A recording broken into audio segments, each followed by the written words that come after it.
नमस्कार साथियों, आप सभी का स्वागत है। आज हम ग्रामीण समाजशास्त्र की दूसरी क्लास लेकर प्रस्तुत हुए हैं। तो आज इस क्लास में हम ग्रामीण समाजशास्त्र की प्रमुख अवधारणाएं कौन कौन सी है, उनके प्रतिपादक कौन है पे चर्चा करेंगे। ग्रामीण समुदाय का विकास कैसे हुआ, गांवों का वर्गीकरण, ये भी महत्वपूर्ण है कि गांव कितने प्रकार के होते हैं। ग्रामीण और नगरीय समुदाय में मुख्य मुख्य अंतर क्या है, गांव किसे कहते हैं, नगर किसे कहते हैं, और दोनों के बीच में अंतर क्या है।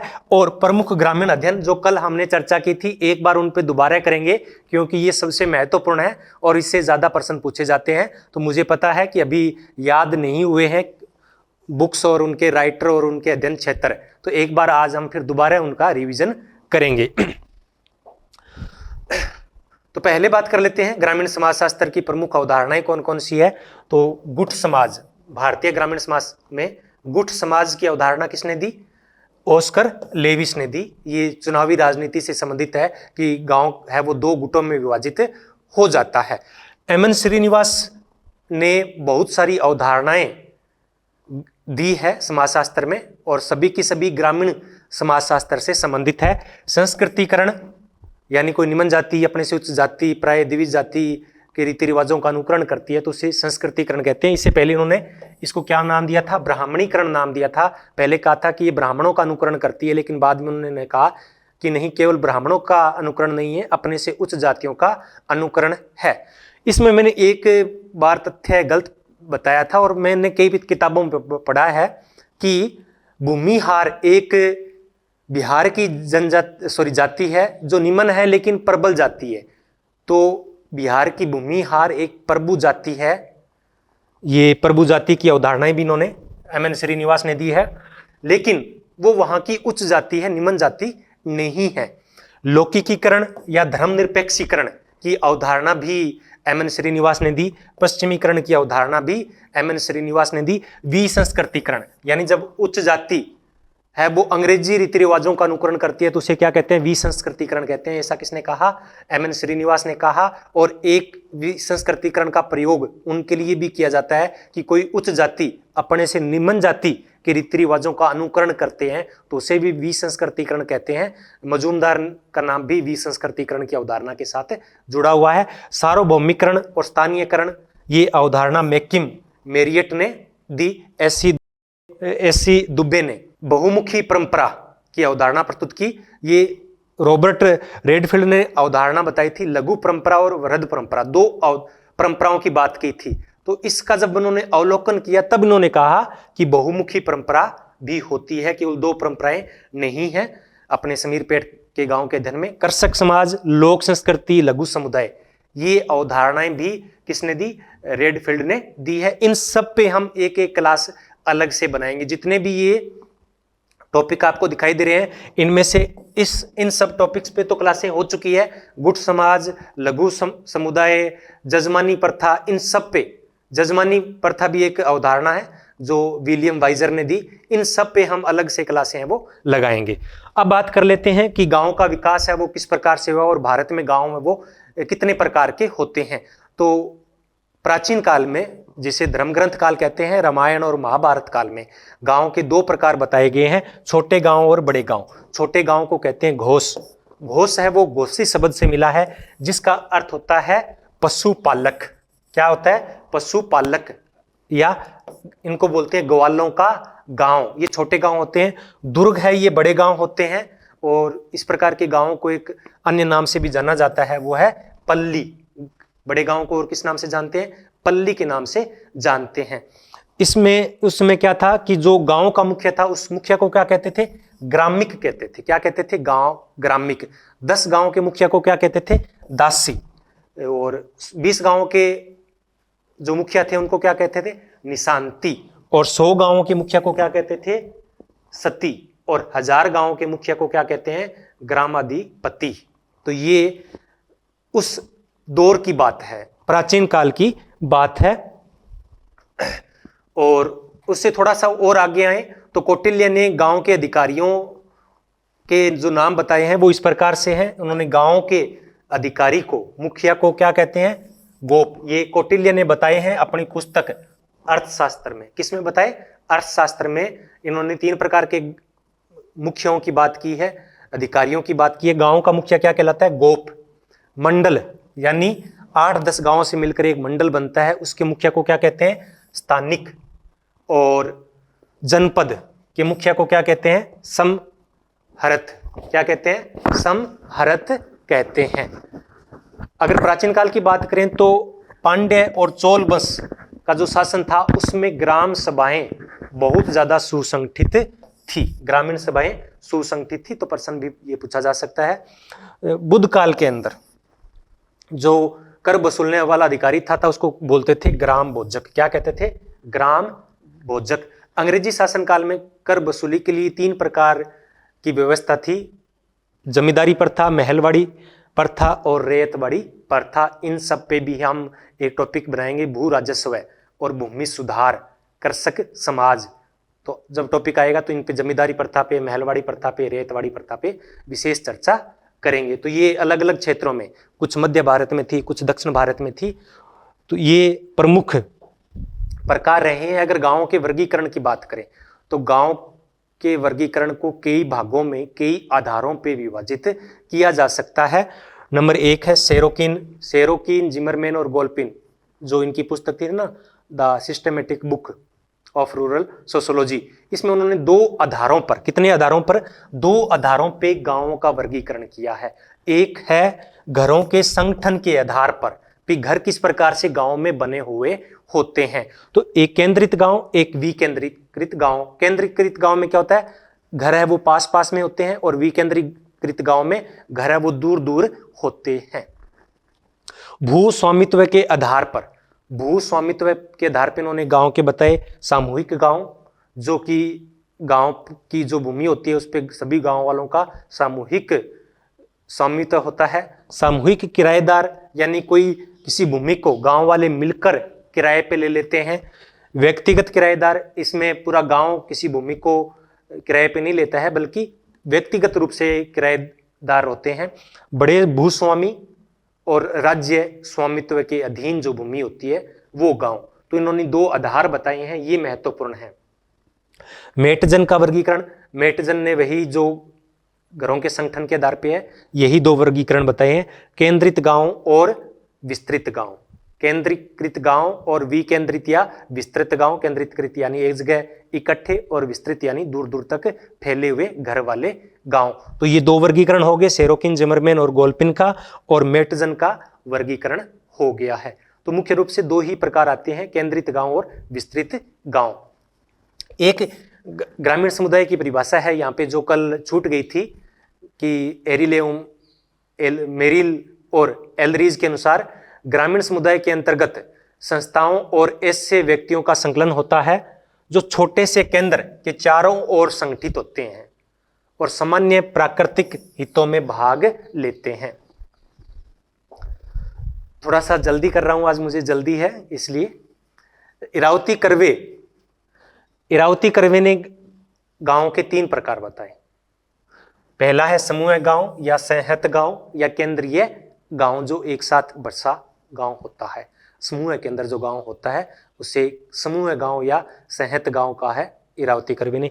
एक है पंक्ति नुमा या रेखीय गांव, समुद्र किनारे, रेल लाइन के दोनों तरफ, नदी के दोनों तरफ, यानी एक रेखा होती है, इसके दोनों तरफ घर होते हैं, तो उसको कहते हैं पंक्ति नुमा या रेखीय गांव। ये तटीय क्षेत्रों पर मुख्य रूप से पाए जाते हैं। मछुआरों के गांव जो होते हैं वो इसी प्रकार के होते हैं। हेमलेट या गुच्छेदार गांव, हेमलेट या गुच्छेदार, इसमें क्या होता है कि गांव एक जगह इकट्ठा नहीं बसा होता है। इसमें क्या होता है कि 5-7 घर यहाँ पे है, 5-7 घर यहाँ मिल जाएंगे, 5-7 यहाँ घर, तो इस प्रकार गुच्छ के रूप में गांव है वो बसे हुए होते हैं। ये सबसे छोटे गांव होते हैं, ये सबसे क्या होते हैं? छोटे गांव होते हैं। इनको बोलते हैं खेड़ा। क्या बोलते हैं? खेड़ा बोलते हैं। इनको पुरवा बोलते हैं। क्या बोलते हैं? खेड़ा या पुरवा, इन छोटे गांवों का। और दक्षिण भारत में इन गांवों को गुम्पू या माजरा के नाम से भी जाना जाता है, या हेमलेट इनको हम कह सकते हैं। आगे है एस.सी. दुबे का वर्गीकरण। एस.सी. दुबे ने वर्गीकरण के कुल 6 आधार बताए हैं। 6 आधार पे हम गांवों को बांट सकते हैं। एक, आकार के आधार पे छोटा या बड़ा गांव। जनसंख्या के आधार पे कम जनसंख्या या अधिक जनसंख्या। भू क्षेत्र यानी छोटे आकार का या बड़े आकार का। प्रजातीय एवं जातीय तत्व है, एक ही जाति के गांव और मिश्रित जातियों के गांव। भूस्वामित्व के आधार पे भी हो सकता है वर्गीकरण कि जमींदारी प्रथा, सामूहिक भूस्वामित्व है, व्यक्तिगत भूस्वामित्व है। अधिकार एवं सत्ता के आधार पर, अधिकार किनका है, समुदाय का है, व्यक्ति का है, या फिर सत्ता यानी सरकार का है।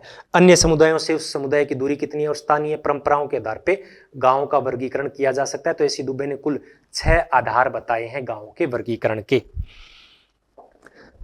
आगे है वेडन पावेल। वेडन पावेल ने भी गांव के 2 प्रकार बताए हैं, एक रेतवाड़ी गांव और एक संयुक्त गांव। रेतवाड़ी जो गांव होता है उसका जो मुखिया होता है उसके अंतर्गत समस्त भूमि आती है और वो क्या होता है, वसानुगत होता है।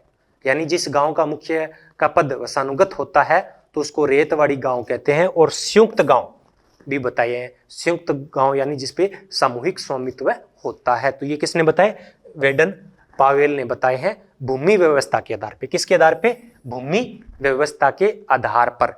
हेराल्ड पीक ने सैंडरसन का वर्गीकरण है, ये जो 3 गांव हैं स्थायित्व के आधार पे। किसके आधार पे, स्थायित्व के आधार पे। और इसी सैंडरसन के वर्गीकरण को हेराल्ड पीक ने प्रस्तुत किया है।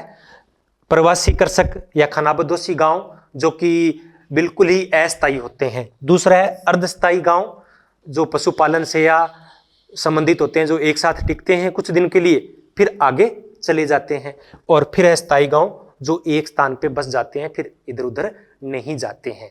तो ये स्थायित्व के आधार पे 3 प्रकार के गांव सैंडरसन और हेरोल्ड पीक ने बताया है। थोड़ा जल्दी आज है मुझे इसलिए थोड़ा जल्दी बता रहा हूं, लेकिन ये चीजें हैं वो सारा का सारा ग्रामीण समाजशास्त्र को कवर करती है। ओकबर्न एवं न्यूमकोम ने ग्रामीण विकास के 3 स्तर बताए हैं। ग्रामीण विकास के 3 स्तर बताए हैं, लगभग वही यही आ जाते हैं, कोई ज्यादा अंतर नहीं है। शिकारी या खानाबदोश, पशुपालन स्तर और कृषि स्तर। और इसने सैंडरसन ने इनको अलग प्रकार से बता दिया। यही 3 विभाजन है वो ओकबर्न और न्यूमकोम के हैं और यही सैंडरसन के अलग है, थोड़ा सा नाम में फर्क आ रहा है। तो ये गांव के प्रमुख वर्गीकरण है। अब बात आती है कि ग्रामीण एवं नगरीय समुदाय में अंतर क्या है। अब इसमें हम कई प्रश्न है वो एक साथ ले सकते हैं। गांव किसे कहते हैं, नगर किसे कहते हैं, गांव की प्रमुख विशेषताएं कौन कौन सी है, नगरों की कौन कौन सी है, या गांव और नगर में क्या अंतर है। तो पहला है गांव किसे कहते हैं। तो गांव और शहर का जो वर्गीकरण है, जो मुख्य अंतर है, उनमें ये 3 बातें महत्वपूर्ण होती है। नंबर 1, 2 और 3, जनसंख्या, जनसंख्या घनत्व और व्यवसाय। और इस सब में भी सब क्या होता है, व्यवसाय है वो सबसे महत्वपूर्ण होता है। जहां कृषि मुख्य व्यवसाय होता है, 75% आबादी कृषि कार्यों या प्राथमिक कार्यों में संलग्न होती है, तो उसे गांव कहते हैं। और जहां अधिकतर आबादी यानी 75% से अधिक आबादी गैर कृषि कार्यों में संलग्न होते हैं, तो उसको क्या कहते हैं, नगर कहते हैं। तो ये गांव की परिभाषा तो एक ही होगी। अगर नगर की परिभाषा अगर हम दें तो ये 3 चीजें महत्वपूर्ण है। नगर की परिभाषा में ये 3 चीजें महत्वपूर्ण है कि जनसंख्या 5000 से अधिक हो, जनसंख्या घनत्व है 400 व्यक्ति प्रति वर्ग किलोमीटर से अधिक हो, तो उसे हम जनसंख्या घनत्व कहते हैं। स्थायित्व है तो गांव है वो ठंडे जली, स्थायित्व से तात्पर्य है या गतिशीलता से है। क्या है, गतिशीलता से है। तो गांव होते हैं वो घड़े के समान होते हैं, बिल्कुल ही स्थिर। और जो शहर होते हैं वो क्या होता है, केंतली में उबलते पानी के समान होते हैं। ये किसने कहा था, किसने कहा था, याद है किसी को, जिमरमैन और सेरोकिन का ये कथन है। पर्यावरण है तो नगर में गांव में लोग प्रत्यक्ष और घनिष्ठ रूप से जुड़े हुए होते हैं, किसके साथ, प्रकृति के साथ, जबकि कृत्रिम रूप से जुड़े होते हैं नगर के अंदर। परिवार की बात करें तो यहाँ गांव में संयुक्त परिवार होता है, नगरों में एकांकी परिवार होता है। विवाह की बात करें तो यहाँ परंपरागत रूप से विवाह होता है, और यहाँ पे प्रेम विवाह, अंतरजातीय विवाह, इस प्रकार के विवाह है वो बढ़ जाते हैं। कहाँ पर, नगरों के अंदर। गाँव के अंदर स्त्रियों की स्थिति है वो निम्न होती है, अशिक्षा ज्यादा होती है। ये नगरों के अंदर स्थिति है वो महिलाओं की उच्च होती है, थोड़ी आर्थिक स्वतंत्रता भी होती है और शिक्षित भी अधिक होती है गाँव की तुलना में। आगे है सामाजिक गतिशीलता। गांव में सामाजिक गतिशीलता कम होती है, नगरों में अधिक होती है। नियंत्रण, सामाजिक नियंत्रण की बात करें तो गांवों में अनौपचारिक सामाजिक नियंत्रण होता है। क्या होता है? अनौपचारिक। धर्म, संस्था, परंपरा ये महत्वपूर्ण होते हैं।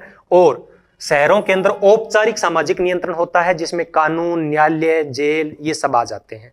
सामाजिक समस्याओं की बात करें तो गांवों में कम होती है, नगरों में अधिक होती है। अपराध वगैरह नगरों में अधिक होती है, लूटपाट है, चोरी है, इस प्रकार की घटनाएं। धर्म और परंपरा का महत्व है, वो गांव में अधिक होता है, नगरों में कम होता है। आर्थिक व्यवस्था देखें तो गांव में प्राथमिक व्यवसाय होते हैं, वो महत्वपूर्ण होते हैं। आर्थिक गतिविधियां प्राथमिक प्रकार की होती है, और नगरों में द्वितीयक और तृतीयक प्रकार की होती है। सामाजिक सत्रीकरण है, गांव में जाति आधारित होता है, नगरों में वर्ग आधारित होता है। अगर समरूपता की बात करें तो गांव में समरूपता अधिक होती है, और नगरों में समरूपता कम, विषमता अधिक होती है। गांव में संबंध होते हैं वो प्राथमिक होते हैं, घनिष्ठ होते हैं। नगरों में संबंध है वो द्वितीयक होते हैं और कृत्रिम होते हैं। तो ये गांवों और शहरों में प्रमुख अंतर है। इससे ज्यादा प्रश्न नहीं बनेंगे, हम इजी से कर सकते हैं, इसलिए इन पे कोई ज्यादा हमें अध्ययन करने की आवश्यकता नहीं है। A.R. देसाई ने 9 आधारों पर, कितने आधारों पर? 9 आधारों पर गांव और नगरों में अंतर किया, ग्रामीण समुदाय और नगरीय समुदाय में अंतर किया है। आगे है कुछ महत्वपूर्ण जो गांव और नगरों से संबंधित है। रोस ने क्या कहा कि गांव या ग्रामीण जीवन सुझाव देता है बचाओ, ये कथन है, परीक्षा में पूछा भी जा सकता है। और नगरीय जीवन कहता है कि खर्च करो, ये वास्तविकता भी है। मैकेवर ने क्या कहा कि गांव और शहरों में कोई अंतर नहीं है, न तो कोई अधिक प्राकृतिक है और न ही अधिक कोई कृत्रिम है। ये कथन किसका है? ये कथन मैकेवर का है। जिमरमैन ने और सेरोकिन ने क्या कहा? वही कि ग्रामीण समुदाय घड़े के समान, शांत जल के समान है, और नगरीय जीवन केंतली में उबलते पानी के समान गतिशील होते हैं। बोगार्ट्स ने क्या कहा कि ग्रामीण समुदाय प्राथमिक समूहों का ही विस्तृत रूप है। ग्रामीण समुदाय प्राथमिक समूहों का ही विस्तृत रूप है। मजूमदार ने क्या कहा कि गांव एक जीवन विधि है। गांव एक जीवन विधि है, अपनी किस पुस्तक में? Caste and communication in an Indian village. तो ये महत्वपूर्ण कथन है गांवों और नगरों से जुड़े हुए। अब एक बात आती है ग्राम्य नगरीकरण, ग्राम नगरे या नगर ग्राम्य नगर। ग्राम्य नगर से क्या तात्पर्य होता है कि ऐसा कोई क्षेत्र जहां पे ग्रामीण और नगरीय दोनों समुदाय की विशेषताएं एक साथ मिलती है। ऐसा कहां मिलता है? उपनगरों में मिलता है। उपनगरों को क्या कहते हैं? नगर तुल्य गांव। क्या कहते हैं? नगर तुल्य गांव। बड़े बड़े जितने भी शहर होते हैं उनमें से लोग बाहर जाते हैं ताकि उनको ग्रामीण पर्यावरण मिले।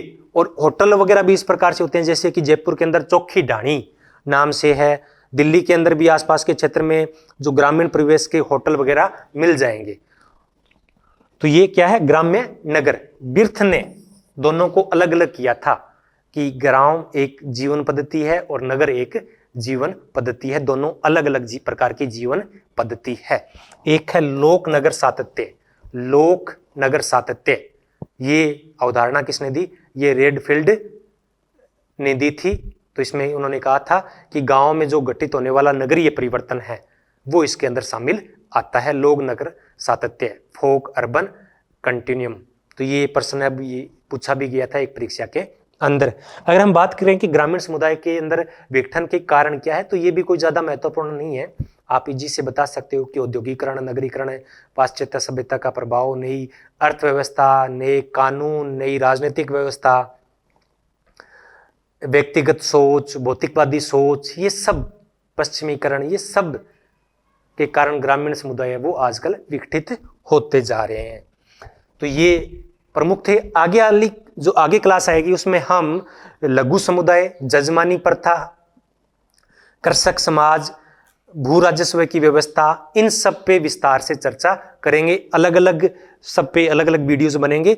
हो सकता है कि मैं आगे दिनों में पर डे 2 क्लासेज आपकी लगा पाऊं। कितनी? 2 क्लास, ताकि 2 महीने के अंदर अपना यूजीसी नेट का, एमपेट का, असिस्टेंट प्रोफेसर, चाहे वो उत्तर प्रदेश का हो, चाहे राजस्थान का हो, या फिर मध्य प्रदेश का हो, यूपी पीजीटी, इन सब के एग्जाम 2 महीने के बाद होने वाले हैं। तो 2 महीने में मैं सारा का सारा सिलेबस आपको यूट्यूब के माध्यम से करवा सकूं, ये मेरा प्रयास रहेगा।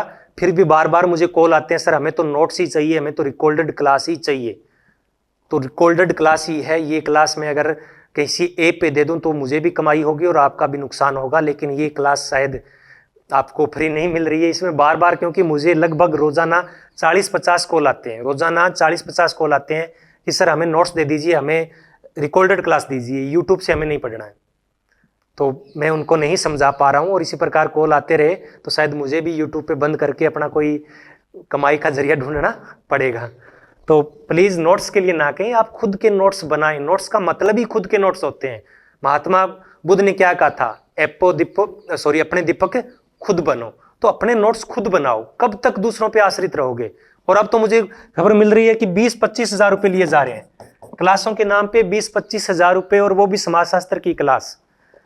अरे आप आज ऑनलाइन युग है, यूट्यूब पे आपको सब कुछ उपलब्ध है, फिर क्यों इतना खर्च करने की आवश्यकता है। इससे अच्छा बुक्स लाइए, अपने नोट्स बनाइए। चलो जैसा आप चाहें, जैसी आपकी इच्छा। तो ये वही है जो कल मैंने पढ़ाया था। थोड़ा सा एक बार रिवीजन कर लेते हैं, ज्यादा इनकी डिटेल में नहीं जाएंगे। इंडियन विलेज पुस्तक किसने लिखी, इंडियन विलेज, भारतीय गांव, एस.सी. दुबे ने। समीरपेट गांव का अध्ययन किया 1955 के अंदर, बहुमुखी परंपराओं की बात इसमें की।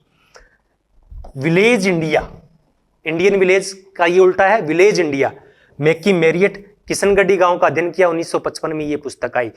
इंडियाज विलेजेस, भारत के गांव, ये एम.एन. श्रीनिवास की पुस्तक है। रामपुरा है जिसका वास्तविक नाम है कोटगल्ली, 1955 में ये पुस्तक आई। और रूरल प्रोफाइल, ग्रामीण प्रारूप, ये डी.एम. मजूमदार की है। मोहना गांव का अध्ययन इन्होंने किया है 1955 के अंदर, ये पुस्तक आई। तो ये चारों की चारों पुस्तक है वो 1955 में आई है। एस.सी. दुबे ने बाद में एक पुस्तक और लिखी थी, सामुदायिक विकास योजना का परीक्षण करने के लिए, इंडियाज चेंजिंग विलेजेज, 1958 में। आगे है डी.एम. मजूमदार की। डी.एम. मजूमदार ने एक गांव और लिखी थी जिसमें उन्होंने कहा था कि गांव एक जीवन विधि है, caste and communication in an Indian village में, 1958 के अंदर। Village life in northern India, north जो भारतीय उत्तरी भारत है उसका ग्रामीण जीवन पुस्तक है ये। रामपुर गांव का अध्ययन किया था ऑस्कर लेविस ने 1958 के अंदर। ए.आर. देसाई ने ग्रामीण समाजशास्त्र की पुस्तक लिखी, rural sociology in India, Bharat में ग्रामीण समाजशास्त्र, 1959 के अंदर। बी.आर. चौहान ने पुस्तक लिखी, ए राजस्थान विलेज, एक राजस्थान विलेज। वो राजस्थान विलेज कौन सा था, राणावतों की सादड़ी, 1967 में।